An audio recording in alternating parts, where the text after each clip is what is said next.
Alrighty, and we are live. Welcome, everyone. Thank you, Megan. Good afternoon, everyone. Thank you for joining us today. You're here to join us to look at the new Semantics 21 CCTV program, which we've designed to hopefully simplify CCTV review. So those of you that don't know me, my name is Tom Oldroyd. I'm the Director of Strategy and Sales here at Semantics 21. I was previously a police sergeant here in the UK in Nottinghamshire. So if you ever heard of Robin Hood, that's where he was from.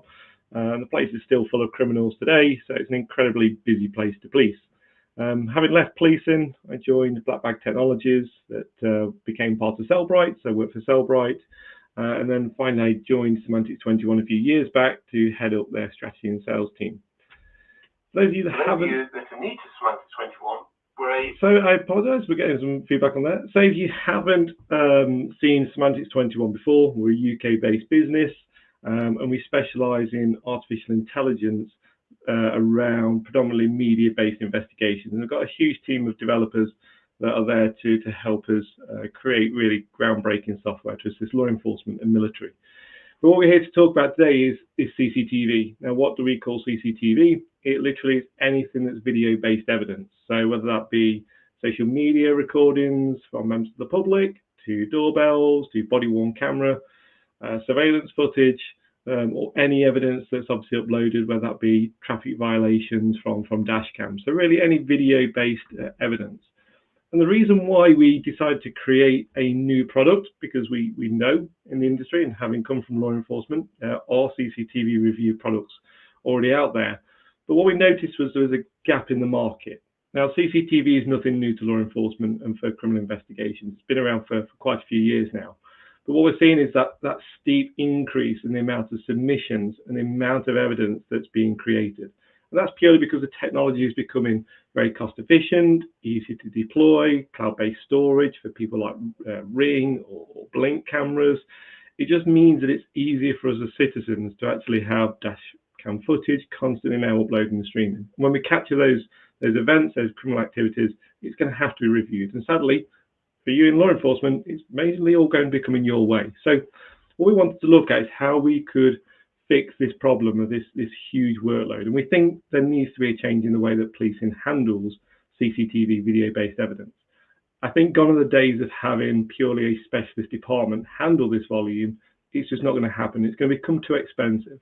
And over here in the UK, we're seeing private companies that are being paid a lot of money to literally review CCTV material because those high-tech crime units can't deal with the demand.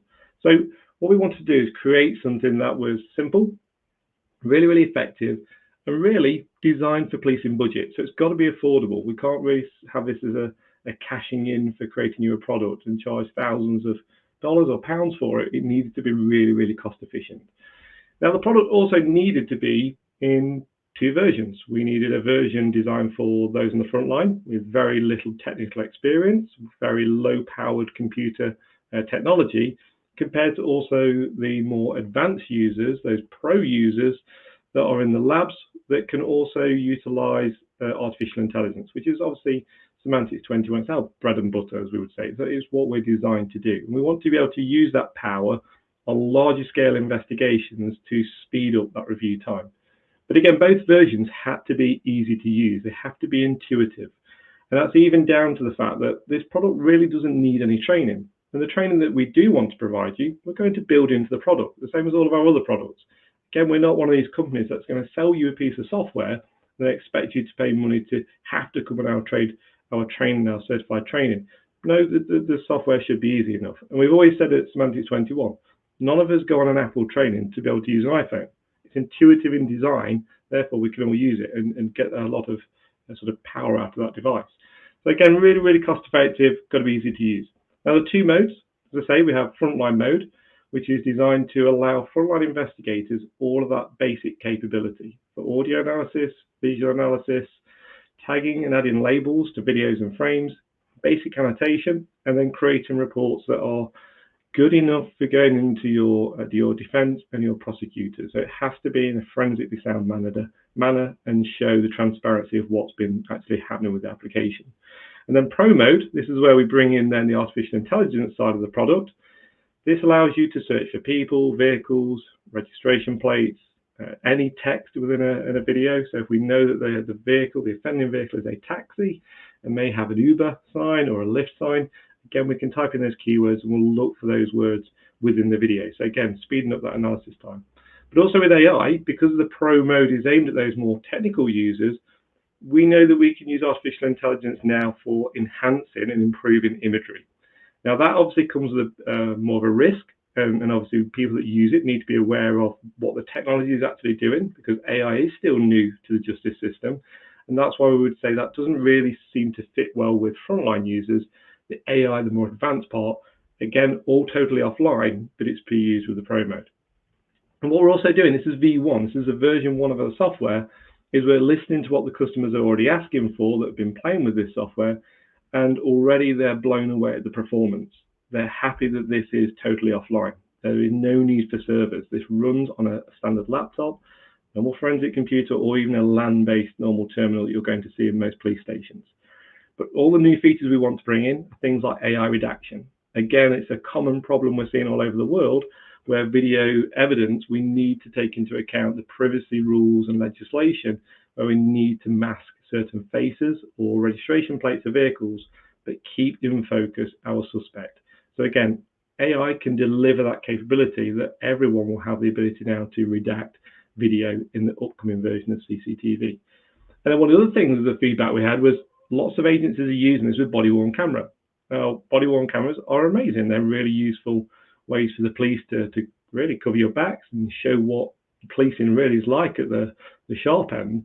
But the biggest problem with body-worn cameras is the motion bounce. And as we mount them on our chest, as you're running and chasing someone, there's a lot of movement. So what we're also bringing is AI video stabilization. And that, again, will be coming to the product very soon, because it is a big ask of our customers. Now, why should you want to look at S21 CCTV compared to what you're currently doing today? You may be using free tools such as VLC Player. Well, where's the difference? How are you going to actually justify spending the money to buy the product in the first place?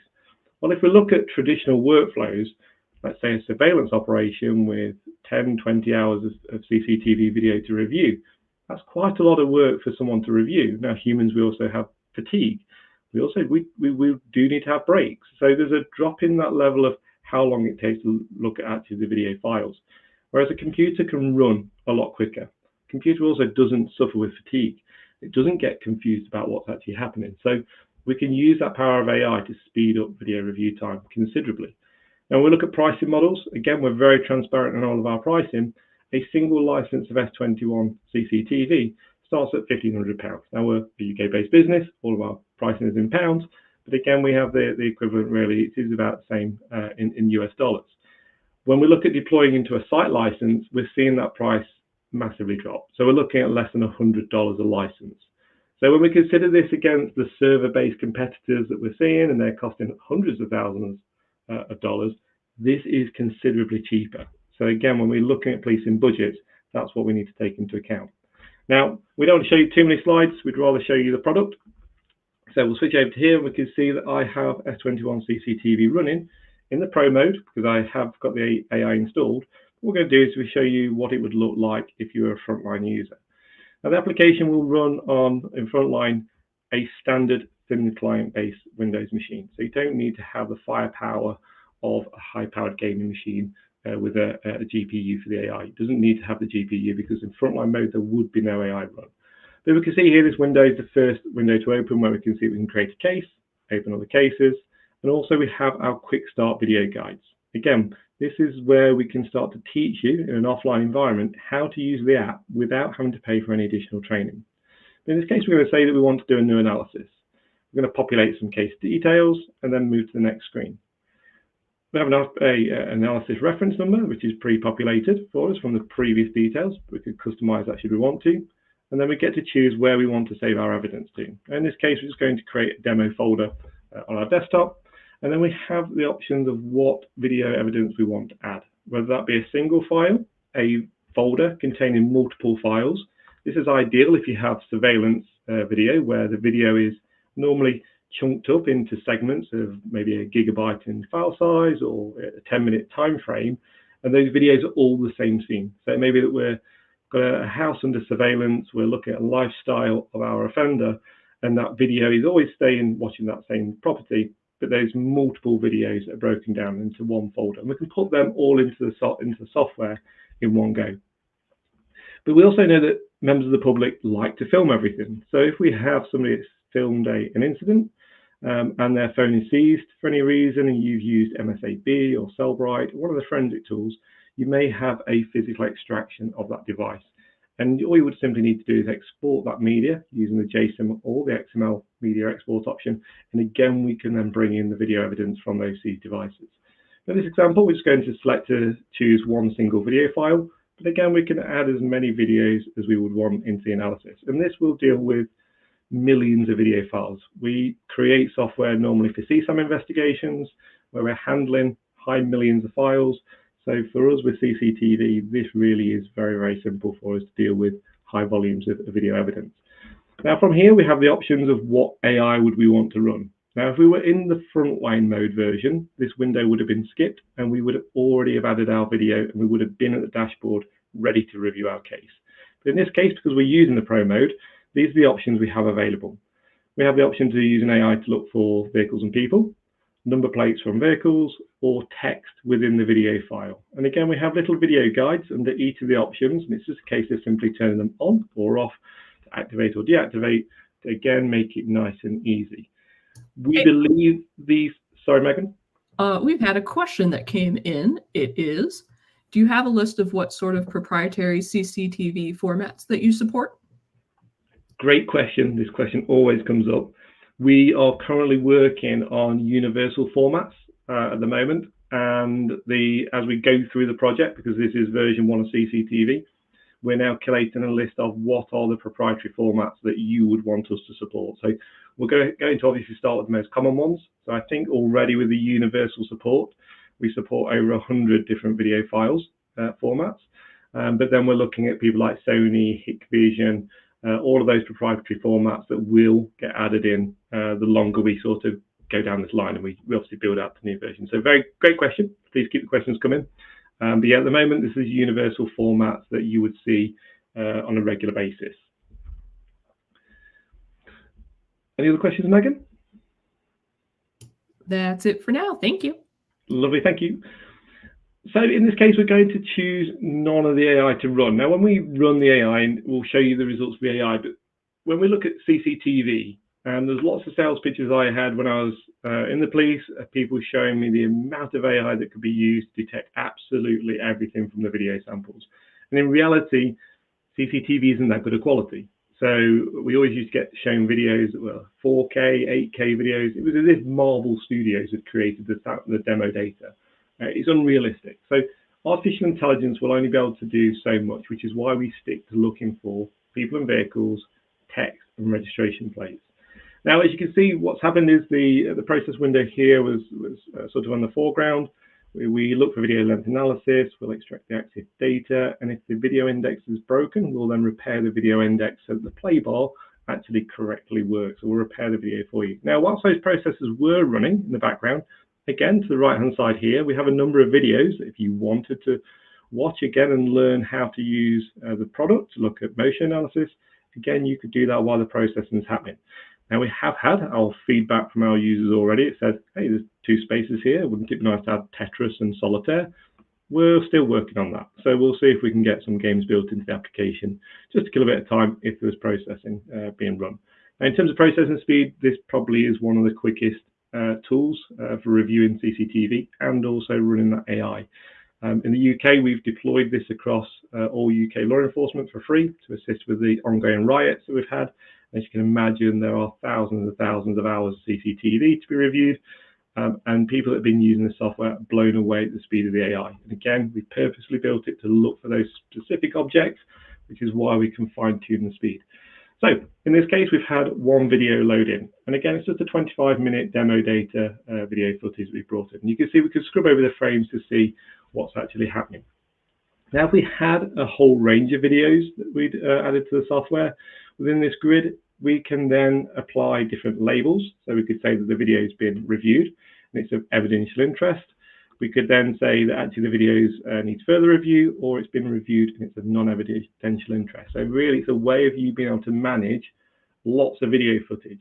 Great for when those major incidents happen. So maybe it's terrorism based or homicide, and you've got lots of different video sources. They can all be placed into here. It's a bit of a management platform, so you know who's been reviewing what video and when, and what the outcome of that video was. And on the left-hand side, the category filters would then allow you to see a breakdown as those files have their labels applied. And down here, we then have the name of the file that's been added to the case. Now, this one video here, we can see has been added to the system, and one of the processes that we ran, that automatically runs, is to extract the EXIF and the metadata. Again, we're going to want to know a little bit of detail around that file, so the length of the video, the types of encoding. And again, there's just details in here that for most frontline investigators, they probably don't understand and don't really need to know about. But for transparency-based purposes, we will extract as much EXIF data as we possibly can. Now, one of the things you'll notice down here on the left-hand side is we can add what we call a custom GPS location. This allows us then, because we know that most CCTV doesn't have location bases, because it's just never really been designed for that, we can then start to type in a location that we may have interest in, let's say King Street, for instance. And we could say, yes, this is the location where the CCTV was seized. We can add a marker, and when we close that window down, you'll see a new tab appears with where we seize that CCTV. The idea here is you are going to be seizing video footage all the time. And what it would be nice to know is a library of where you previously have seized video footage from. So if you do have a major incident happen again in the future, and you need to know, well, have we ever seized video footage from this particular street, you'll have a library collated with all those pins, and you'll be able to say, yes, we see some CCTV from here, there's a Ring doorbell, and this is potentially the area it covered. So again, it's a bit of an intelligence source that we've built in now. Well, again, this is version 1 of the software, so the backend database will be developed going forward. That all this will be collated for you to be able to share throughout your entire agency. We can also add notes to the video file should we want to. But again, it's just a way of us capturing that detail that we need within the video review. Now, to load the video, we just simply double click, and you'll see that the video in the player here will appear in the main screen, followed by a ribbon bar across the top with a number of different processing options.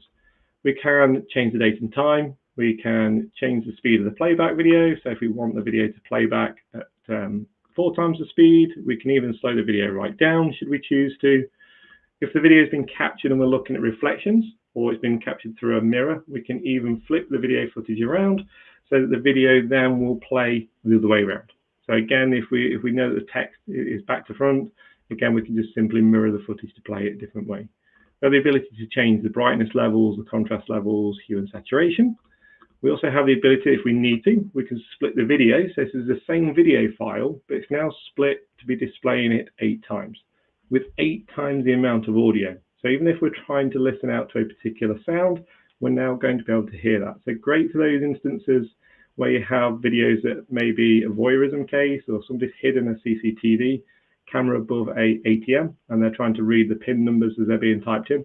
You may hear something happen in the background which isn't visually in the screen. So again, quite a nice way of being able to view the footage. We also then have the ability to do motion analysis. Now we can either run motion analysis over the entirety of the video to look for any motion that happens, or simply if we want to know who is walking down this path area, we can draw a square over, say to motion analysis to run either on the target area across all my filtered files, or target area across all of my files in my case. So again, that surveillance scenario that I said before, we could have the front of a house looking at the front door, but we have 1,000 videos of that same house. But because the surveillance footage is chunked up, we would only need to draw the square over the door of one of the videos. We could then say run the motion analysis across all of those videos because we know the front door is going to be in the same position. And the motion analysis will then automatically run across all the video files. Now you can see across the bottom there's a little blue bar. Sorry, Megan. Oh, sorry. We had another question come in, but if you have a thought to finish first, go ahead and do that. No, it's okay. All right. The question is, can you go frame by frame forward or backwards? Yes, you can. You can go as granular as you want. So we can go into different frames, backwards and forwards. We can even play the video backwards should you choose to, rather than watching it forwards. It's a great question. So in this case here, you can see that we've drawn over the area of this blue area, and when we've done the motion analysis, we now end up with these little spikes. that occur on the video. And what that will actually indicate is we've got motion about to happen in this particular play area. Now, we could move the play bar manually into those areas that we're interested in, or we can use what we call smart play. Now, smart play will allow us then to say to the player, only play the video now without me having to touch it where motion occurs. Just play with it slightly before and slightly after that motion activates. So now if I've got hours of CCTV video footage, I can draw over that path to see just when somebody's coming into action. What I can actually then do is, while somebody is walking in, I could then hit the tag buttons. So I could say that this person here is my witness. I'm hitting the tag buttons across the bottom because maybe this person's seen something. And I just want to know that I need to capture that detail. Now, it could be that we're actually interested in this person walking down the street, but we can't see who they are because they're walking away. And maybe we want to do something else. We maybe want to capture the frame, or maybe we want to enhance the frame. So what I could do is I can click the enhance button. It will then take a capture of that frame and place the frame into our enhance window. This then allows me to do various different things. And some of those objects would be that I could add text. Maybe then I'm looking for saying, well, who is this person? This is a witness that I need to locate in my case. I could then actually change the size of the text. I could then even draw a box over my witness here. I could blur out certain regions of my picture. I could even annotate and add a watermark of my organization. And I could then save that again into my captured frames. So if we're looking for sending this to our media department to say, could you put this on social media? We're looking to identify who this person is. Again, we've got all of the basic annotation needs built into the product. It could also be that if we had a person of interest that we want to locate, again, we could pause here and again, enhance this lady here. It could be that we want to draw over her and we want to draw an interest to her by adding a spotlight in. Again, it could be that this vehicle over here is sensitive, so we don't want anyone to know that that vehicle has been seen. So we could then apply blur to those particular regions. And again, when we look at AI redaction, that will automatically occur if you say you want to run facial redaction across all of the video. That's where the power of the AI will come in. And again, that will come in the future release of the product. Now, for the enhancing capabilities and the AI enhancing techniques are only there to the pro users. We could remove shadows. We can enhance the resolution of the image up to 4 times the amount of pixels. If we could see a face, we could use what's called face improvement. We can de-blur motion blur. So if somebody is driving down the street and you've got their registration number blurred, then it will try and realign the pixels to assist you. Or if you have grayscale CCTV, and again, we capture a frame, we can then try and apply the colors back to that CCTV based on the technology in the AI model that's looking for the colors that are missing. So again, those features are probably more advanced for the pro users compared to the frontline users. But again, all really quite nice and easy to use and very easy to add the labels. Now, because we've added labels, you'll see that we get the indicators appear over the top of our video file to say we've identified those certain areas. And if we go to the playlist, what you'll notice now, we have our tags for our suspect in our videos. So again, if we had multiple videos and we're tagging those frames, we could say, just show me the videos where the suspect is actually appearing. So we now know that we could filter out down from our 10 videos, just the one with the suspect, and then we can find them really, really quickly. Now we've captured frames. So the captured frame section here will now show us the frames that we've generated. And from here, this is where we can then add additional text, whether or not we want to add notes to the individual frames, or we can add a master note to the overall video. So it could be that this video is located at this address, it's clear, it's not raining, and we've got good visibility of this path area and the top road. And then again, we can then add the individual notes into our frames. That's really quite useful. Then when we want to then come to generating a report, then we can then generate our report based on our filters. We can go through and we can add additional case information, so times and dates of the offence, the incident reference numbers. We could add descriptions of our suspect or our victims, witnesses, and the conclusion to the case. We can see that we've got our descriptions of our notes that we did on the previous screen, and then we could just go to next. Now, when we come to here, we have the option to generate a Word document or a PDF.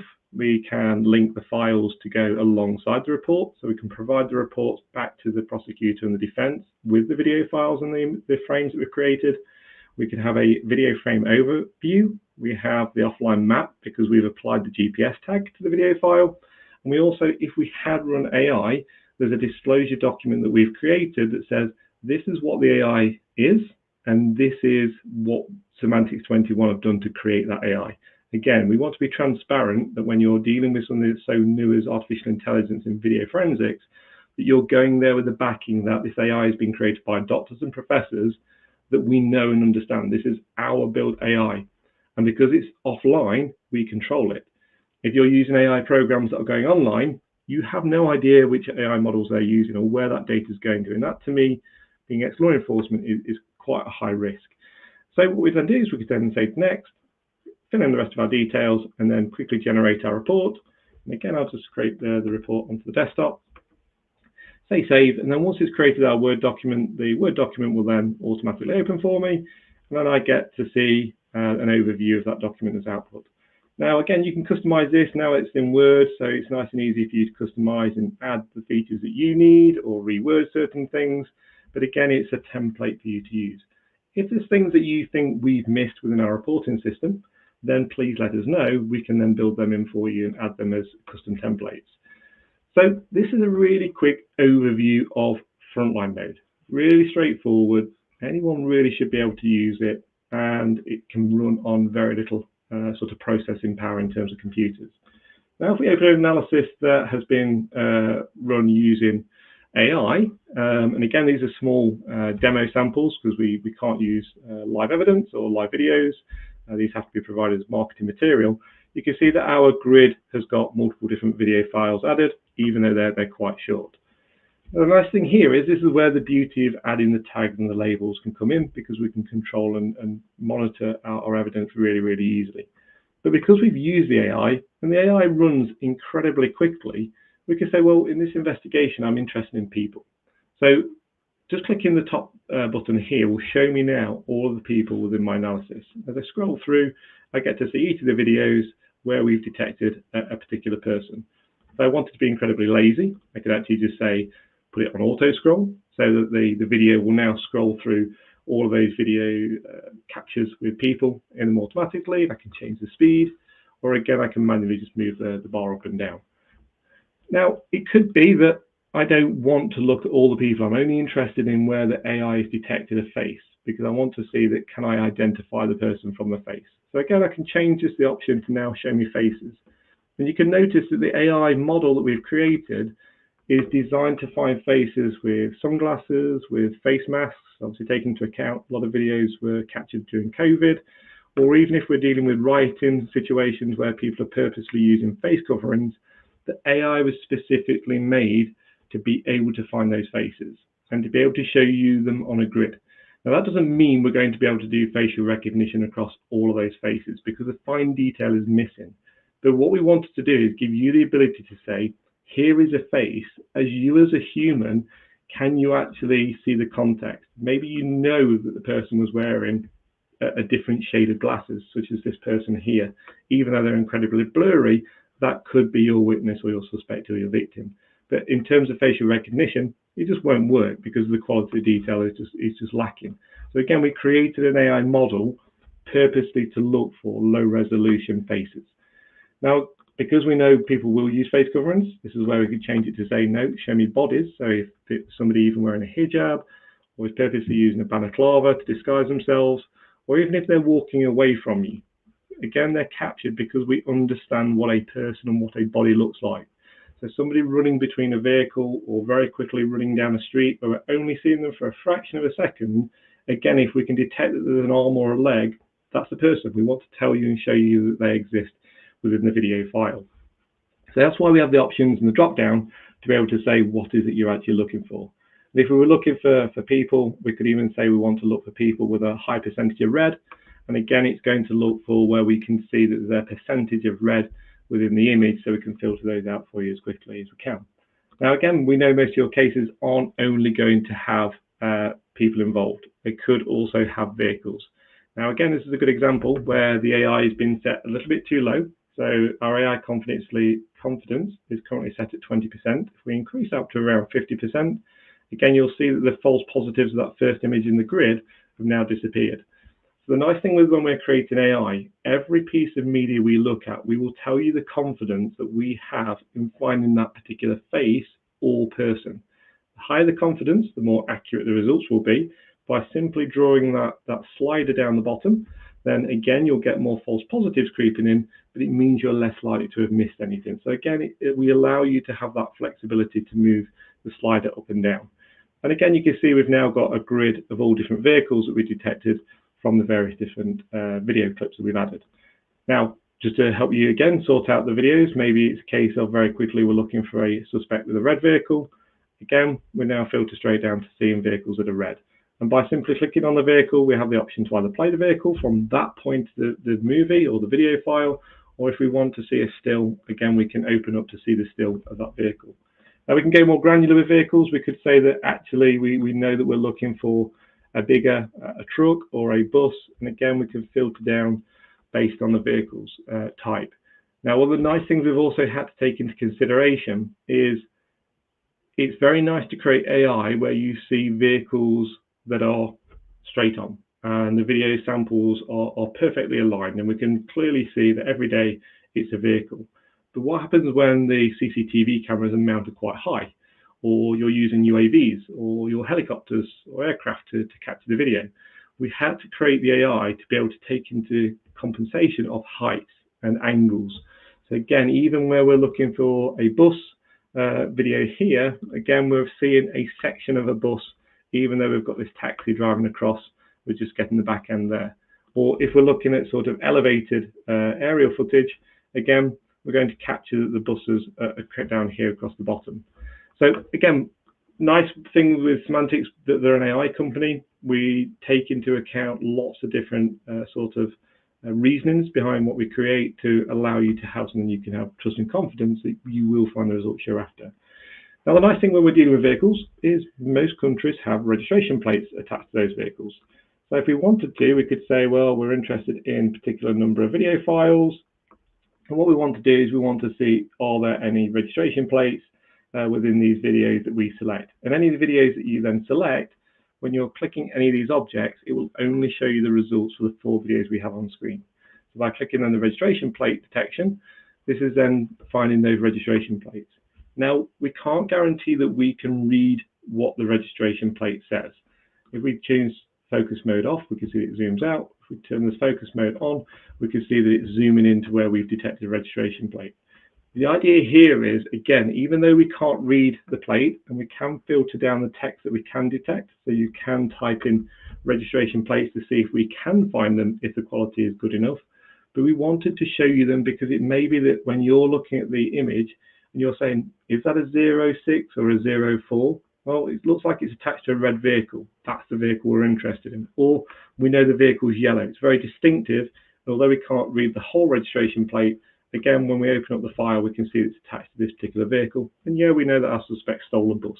So again, this is where we want to present you the results to allow you then to dive that little bit deeper into the analysis. So again, the AIs are there to help you. They're not there to replace you. An AI won't replace a human, but the human that uses an AI will be more efficient than a person that doesn't want to use an AI. So again, they're the filters that we've created: people, vehicles, and registration numbers. Had we run the text analysis, should there have been signs such as these here where they're saying riot now, or police on the back of the vehicles, or the uniforms, again, that will detect all that text for you, allowing you to do that sort of filtering. One of the filters, and we got asked the other day by somebody, what does parked cars mean? If you have surveillance and you're monitoring a camera that is looking at vehicles consistently, but they're in a parking lot, you'll keep seeing the same vehicle over and over again. By clicking the hide parked option here, any vehicle that's stationary, that isn't moving, you'll only see that vehicle once, maybe twice, but then the rest of the time we won't keep showing you the same thing over and over again. That could be very annoying, so we remove the object. If the vehicle's parked, you see it once, and then you can see that it hasn't moved. Now, one of the options we built into the software on release, and this again was feedback from customers over in the US, is they wanted the ability to be able to run multiple videos at the same time. And this came from an inquiry to do with a terrorism incident. Now, what this will allow you to do within the multi-sync player is if you have, for instance, let's say a police shooting, and the cops are traveling to the scene, they've got dash cams, they've got body-worn cameras, and we know that something happens at a particular point in time in the video. all those officers attending the same scene, you're going to get different perspectives. The idea here is that you can load in up to 9 videos simultaneously. You can set the sync point so all the videos start at the same time. And then when you hit the play button, you can then play all of those videos. They will all run at the same time. And obviously the conclusion would be that they would all pull up to the scene at the same time. You can see them then dealing with the incident, but it gives you that perspective from multiple different angles from multiple video files. So again, just an ability that we can now have multi-sync player up to 9 different video files. So that is really the power of the AI in the solution. We've kept it nice and simple: people, vehicles, registration plates, and text, with the ability for you to tag and add labels to frames and video files, the ability to also to use the multi-sync player should you have multiple videos that you want to look at the same time from a different perspective, and then obviously that capturing frames so you can add notes and comments onto there so you can then generate your reports. So this is the kind of what we wanted to show you. As I've said before, this is version 1 of the software application. There's other exciting things that we will be building into the product. One of the things I didn't actually mention, which I should have mentioned, is the face wall, which comes under people. So if we click here as an example, and the reason I mention this is because we are going to be bringing in facial recognition from outside sources. So if you have a picture of your suspect, and what you will be able to do is bring it into this part of the application and say, does my suspect exist in any of my video? And what we will be able to do is then show you like matches. We didn't release it in version 1 of the software because a agency in the UK wasn't overly happy with us having that capability. Surprise, surprise, the riots have happened in the UK and they are now desperate for that capability to be built into the software. So it will be added. In version 1 of the software, what we created was face wall. Now, face wall will group anyone from different videos based on their similarity, based off the AI confidence. So at the moment, we're 52% or above confident that this person is the same, or even this guy here with the balaclava and the face mask. Again, we're seeing just from the eyes, he does match this offender here. So if we opened up, we can see the image of him here, but the face wall has then collated that it's then seen again in a separate video, where he's then here. So again, a useful way of using that AI to group people that look similar, but please be assured that the future version that you will have an option to say, here's an external picture, if that's a custody photo or a surveillance image, is this person in any of the videos that are in my investigation? And if so, just show me them on the grid like this, with the most likely to the less likely results. And again, we're going to build on this with adding names of suspects so you can track them. And this is what will drive the AI auto redaction technology, that we'll be able to say, this is our suspect, keep him in focus, but everyone else in the video, blur them automatically for me and create me a video that I can then disclose without disclosing anyone else and breaching any privacy rules. So apologies I didn't bring this up when I was speaking about the people, but hopefully I've covered it here. So if there are any other questions, please fire them over to Megan, and we can show you in the application if there's anything that I've missed, and then obviously I'll hand back to Megan. So Megan, are there any other questions? There sure are. The first one I think is related to the video capabilities, and the question is, can you sound sync?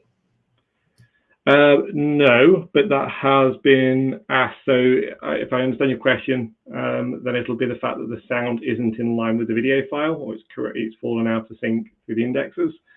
We are looking at how we can sound sync using the syncing capability we already have for playback of the videos. So yes, great question. We can't at the moment. It is on the feature list of things we are looking to do. Alrighty, awesome. Thank you. We have another question. Did you say you have exhibit clip mapping? And if so, is it possible to see an example map? If you could expand on that question, whoever's asked that, because I'm not 100% sure what you mean by clip mapping. Alrighty, I'll ask another question that came in while we wait for that person to elaborate. What does the AI face improver do, and is it reproducible? Yeah, so if we capture, let's say this guy here, we'll go to our captured frames. Let's see if we can find where we just generated that one. Okay, so take this one. What facial improver will do is if we take someone's face, and granted this is actually quite a good quality, so it looks like I'm kind of cheating. If we find an image where the facial detail is not that great, then the AI can then try and replace and improve the detail of the picture. So we see this in our other products where, let's say, for instance, we have a blurry person. So let's try and find one that's actually worse, and then we can sort of give the product a bit more of a hammering. Let's have a look to find someone. Need someone to be really just looking away or who's in focus. The problem with lots of demo videos these days, we're not allowed to use GDPR, use actual people unless they've agreed to have their faces taken. Let's see if this guy here will work. So what we do is we create a new version of the sample image for the purposes of the AI can then try and make the improvements, and then we can then do facial recognition. So let's say, for instance, we were looking for this guy here with the glasses, but the detail when we ran the face through the AI, the detail may not be good enough. Well, what we could then do is we could say, well, the AI's come back with no results. If we then try and improve the face by upscaling, the AI might be able to apply a little bit more detail to the image. When we use that image to do the facial recognition, it may then spot them. Now, it's not always going to work because it is an AI-generated version of the image, and that's why the image then becomes a separate image to the investigation. It then doesn't fall within part of your investigation frames, but it just allows that potentially there's an opportunity for you to improve. Now, you can either upscale a selected face, or if we had nobody selected, we can then do facial improvement. And what that will try and do is improve all of the faces that the AI can then detect. So there's two options. You either upscale an individual face, or you use the AI to see, can you actually apply a bit more detail to the picture because maybe it's slightly out of focus. And again, you can see it's just trying to sharpen up some of the detail of people's faces within the frame. It might just give you a little bit more detail. So again, this is why we say to people, we use this within the pro mode and not the frontline mode, because what we don't want is cops saying this is definitely the suspect, that this is 100% them. It may not be. The AI may have slightly made a mistake, may have removed a mole or some sort of body mark.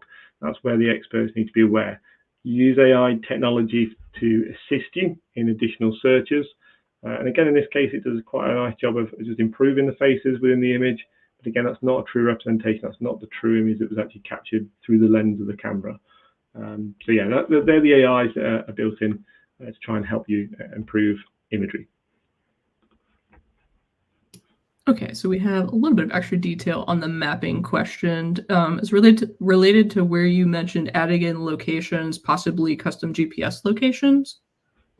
Right, great question. You're talking about something we've actually already got on the features list. So the first start, we wanted to add the fact that you could add a custom GPS of where the video was seized. And this again is to help you build that library over time of what videos have we seized through our policing area. And then if we want to go and seize video in the future, we know where we've recently seized footage. So again, it's that library, that intelligence picture you can gather. In terms of adding mapping to the frames, so let's say, again, we have a right here where people are walking down a street. The first frame that you capture may be in one location, and then you'll carry on watching them walking down the street, and then somebody throws a petrol bomb at the cops. You may then capture another frame, which is a different location. What we are going to do is in the captured frame section here, is you will be able to add individual locations to those frames. If you know where this is on the map, you'll then have an option here that says set GPS marker for this particular frame. This frame may be another 100 meters down the street. You'll then be able to set the GPS marker for that particular flow.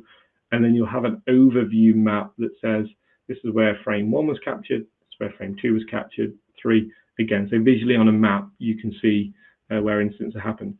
Quite good for things like traffic pursuits, where you're having to show that members of the public car may have been hit, or a level of dangerous driving that's captured on the dash cam. Again, they're all in different locations. If you haven't got the mapping system built into your video, then again, you can retrospectively add those GPS markers to the frames that you capture so that your reports show the mapping per frame. So yeah, great question if that's what you were asking. I hope it was. But yeah, that is again on our to-do list. Alrighty, thank you. Next question we have is, can you analyze a person's bad behavior according to a set of rules given to the system, like an action that is prohibited? For example, somebody gives a slap and the system will differentiate it from a caress. Yeah, so this is one where, again, I had these sales pitches. So when I was in policing, we did a lot of surveillance work, and then obviously we had quite a few terrorism attacks in London. We were sold this master idea that we would be able to use AI to detect exactly that someone's fighting, that someone's loitering, someone's dropped a suspicious package somewhere. And what we ultimately found was the AIs were good, that they were providing so many false positives that in the end we turned all the systems off within hours. So as good as AI is right now, it isn't there and it isn't good enough. And the reason being that if you have an AI, we probably have the AIs within Forensic that detect the most amount of objects. So we do a lot of work with the sex industry for adult pornography websites to use an AI to learn all their objects. And we have AI for detecting various different types of weaponry. And we could say that we're going to introduce an AI here that will detect handguns. The problem is, the moment someone has a mobile phone in their hand and points to somebody or calls a cab, it could look like a handgun. And you're going to get those false positives all the time. We did it with fighting, where you could get husband and wife hugging each other in the street, look like a fight. So it would set the alarms off.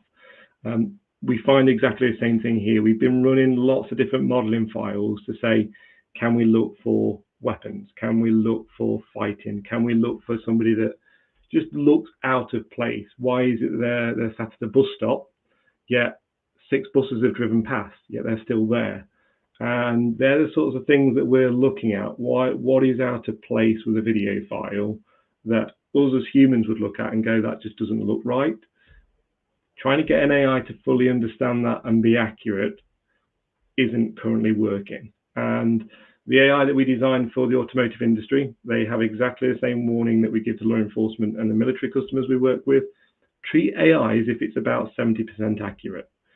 And if you want to have an AI that's constantly giving you false positives, you're going to get really annoyed at it quite quickly. So we have tried, we will continue to try. We can detect things like rioting within our other tools.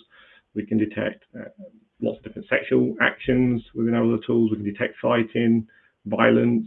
We just haven't put it into CCTV product because the quality of the video evidence is so poor. We just think you're going to really hate us if we do it. So we've kept it to the AIs that we know will give you good results. Awesome, thank you. Next question, which video formats does your software currently support? So pretty much anything that we call as universal. So your movies, your MP4s, your AVIs, if you're using Milestone or Genetec surveillance equipment, that's probably the 2 biggest brands, and their formats are supported within here. So there's quite a lot. I think there is well over 100 different video formats that we will support. It is those proprietary formats that we're struggling with, and I know across obviously the whole of the industry. I would have thought market leader is probably DVR Examiner for converting formats. We were in talks with a company that was Siriview, if anyone knows Siriview, and they have been brought out by NICE. So now their conversion technology is now part of their package, so we now can't use it. We'll continue to look at the proprietary formats, working on the ones that are the most common ones that we see. I think anyone that's a full-on AV expert, you would probably prefer to use the native player that those companies provide. You'll probably find the frame rates are better than a converted version. But again, we don't want to try and target that really specialist AV, the experts. We know that there's a crossover between us and AMP5 and BriefCam.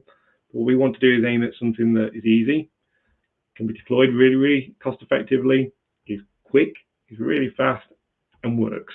If you need to know how someone walks or the height of somebody that walks into a supermarket, go use those other guys and those other products, and we can point you in their direction if you don't know who they are. But we want to just keep doing the volume work that we're starting to see really hurting policing. So yeah, great question. We'll continue to build support, but version 1, universal formats for now. Alrighty, thanks, Tom. That's all the questions that I've seen come in so far. So if I see any come in here in the last couple of minutes, I'll be sure to let you know. Yeah, that's brilliant. So as Megan says, any other questions, quickly fire them through to us. If you want to have a trial, again, I believe this barcode, this QR code still be working. You're more than welcome to trial the software. We're not one of those companies that's going to say have 7 days. That's unrealistic. What we want you to do is be confident that the software you're trialing works. So you play with the software really until you're happy. Obviously, there's going to be a limit, but if you need to play with this for a month, 2 months, proof of concept, get that business case back into your agency to say, look, we can save a lot of money by empowering the front line to do this sort of work, and we'll just take the really technical side of the work so we can actually do that in more detail. That's exactly what this tool's designed to do. So just again, feel free to reach out to us, send over the emails to the info at or the sales address, or drop in a call. We'll speak to you. Or if you want us to do a one-on-one demonstration of the tool, and again, we're more than welcome to do that. So yeah, thank you all for joining, and for Megan for emceeing for me. But yeah, if there's anything you need, please feel free to reach out. Alrighty, thanks, Tom, for a great presentation, and thank you everybody for attending today. Hope you guys have a great rest of your day and rest of your week. Thanks, Megan.